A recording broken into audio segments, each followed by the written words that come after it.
among the vulnerable locations. The ministry urged the state government and stakeholders to act swiftly to mitigate the impact of the flood. It stressed that warning seriously as rising water levels could worsen the risk of displacement and damage. This comes just days after torrential rainfall in Zaria, Kaduna State, displaced over 470 children and destroyed 270 homes. Data from the National Emergency Management Agency shows that the flooding has already claimed more than 230 lives this year, with over 600 people injured, while last year floods displaced more than 1.2 million Nigerians nationwide. The Office of the Head of Civil Service of the Federation has commenced the process appointing 5 new permanent secretaries following the approval of President Bola Ahmed Tinubu.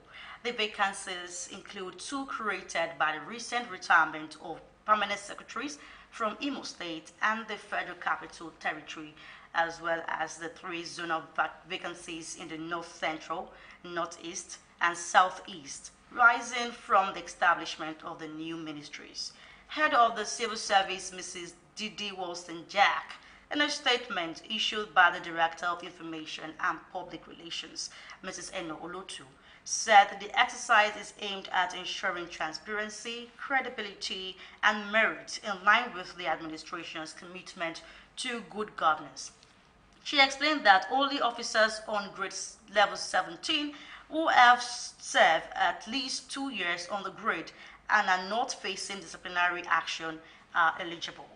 According to Wollstonecraft, the process began with screening of eligible officers by a committee of permanent secretaries under the monitoring of the ICPC and DSS.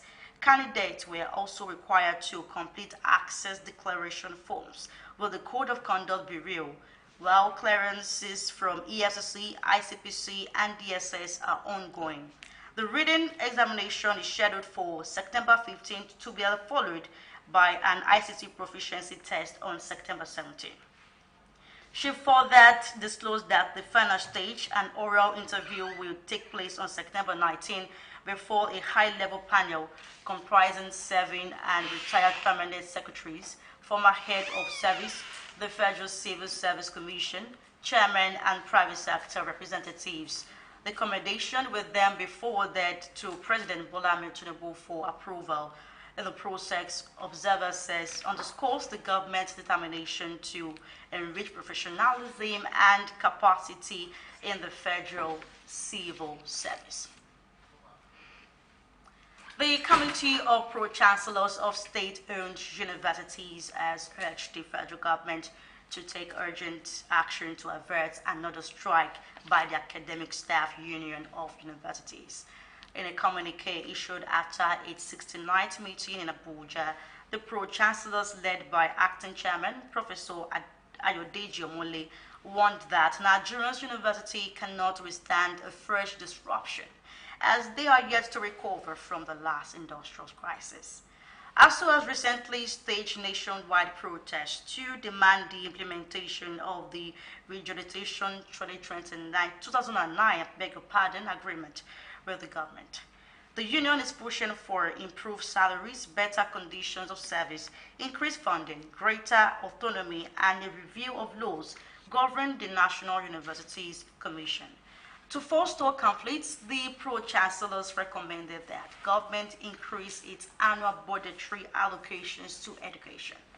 They also called for representatives of the Committee of Pro-Chancellors to be included in negotiation with universities union to ensure smoother dispute resolution.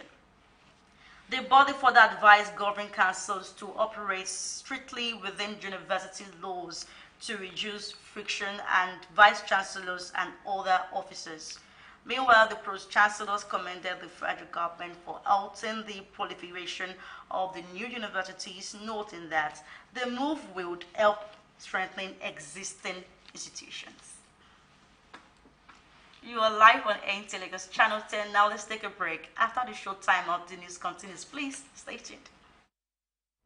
Looking for a spacious, serene, beautiful and comfortable environment for your event, then NTA Lagos Channel 10 premises is the place to be. With about 3,065 seating capacity, NTA Lagos Channel 10 premises provides a well-secured land and car parking lot for your wedding receptions, birthday parties, religious and school activities. our conference hall is convenient for company annual general meetings, lectures, seminars or workshops. With just 250,000 naira only, you can use our entire space and also have your event covered with a token which will be aired on our social diary program, Mary Lane. For more inquiries, please contact our marketing department, NTA Lagos Channel 10, Tejo Show, or call Chibuzo on 0812-324-5519 and Gmo on 003-830-1669. NTA Lagos premises affordable just for you.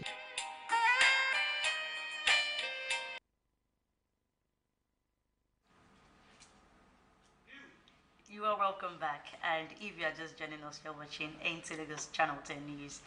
We proceed with the news. 2 days after it commenced a 5-day warning strike, the Nigerian Association of Resident Doctors has suspended the strike, granting the federal government a 2-day week to fully implement agreement and reach its members' welfare and training. The strike, which began on September 12, was called off following a virtual extraordinary National Executive Council (INEC) meeting on Saturday, September 13th, where doctors resolved to resume work from 8 a.m. on Sunday, September 14th.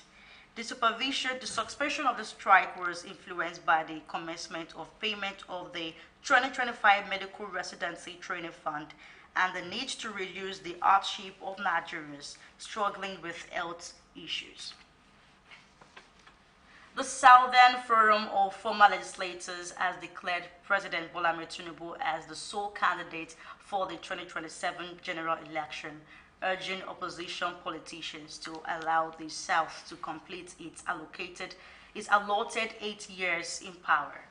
The forum, made up of past lawmakers from across the 17 southern states, reached to the resolutions at summit in Abeokuta, where it said the decision was based on fairness, equity, and national unity. Reading the communique, the former lawmaker and ex-Attorney General of Edo State, Samson Osaik, stressed that the South must complete its tenure before power shift back to the North in 2031. The Chief of the Staff of the President and National Convener of the Forum, Femi Gbajabiamila, backed the decision, describing Tinubu as a generational leader whose reforms are resettling the nation's economy. Gbajabiamila cited bold reforms such as fuel subsidy removal, electricity deregulation, and the student loan scheme, which he said were already yielding dividends. According to him, Nigeria's economy grew at its fastest pace in decade in 2024, while portfolio investment rose by 67% in the first quarter of 2025, and the fiscal deficit narrowed sharply. The summit, themed National Unity, Bedrock for Nation Building, was chaired by former Senate President and attended by several former presiding officers and governors. Governor Dapo Abiodun praised Tinubu as a visionary leader, while the forum pledged continued support for initiatives that promote unity, peace, and prosperity.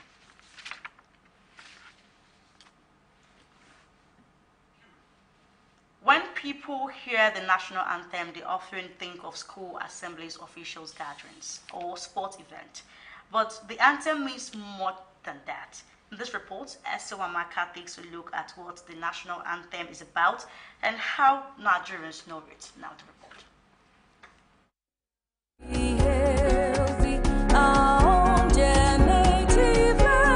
The national anthem is one of the strongest symbols of identity for any country. It is sung at important events to unite people and remind them of their shared values. With the return of the old anthem as Nigeria's new one, many citizens are still trying to learn the exact words and understand the message it carries. The previous one was very, very benefited to our country, Nigeria, to our citizens. Understand? We share love. We embrace unity, but this new one has nothing to do for us. Me particularly. If you're listening to that national anthem properly, you will know that it's a real genuine prayer. A line of that national anthem that says, though tribes and tongue may differ, but in brotherhood we stand. So I think it's talking about national unity. Some respondents share how well they know the new anthem, whether they can recite it, know its title, the number of stanzas, and the message it portrays. I cannot recite it, and I don't want to recite it, even if I know it. 2 stanzas, yeah.